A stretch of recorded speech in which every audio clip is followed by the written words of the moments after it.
అంబేద్కర్ రాజ్యాంగం జై భీమ్ జై భీమ్ వెంటనే అమిత్ షా వెంటనే జై భీమ్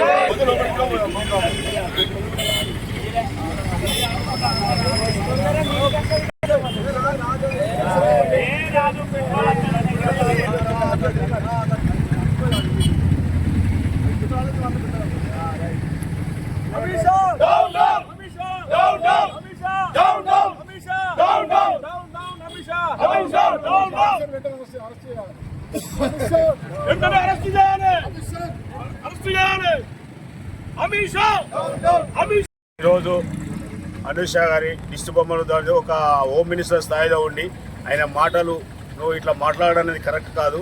కానీ ఆయన ఎప్పుడు కూడా ఇంతకుముందు ఆయన దేశాన్ని రక్షించే వ్యక్తిగా ఆయన మాటలను కరెక్ట్గా మాట్లాడకుండా అంబేద్కర్ గారిని చూసినాడు మాట్లాడింది కాబట్టి ఆయనకు అంబేద్కర్ని కాళ్ళ కాడ క్షమాపణ చెప్పి ఆయన కాళ్ళు మొక్కి ఆయన క్షమాపణ తీసుకోవాలని కోరుకుంటున్నాను.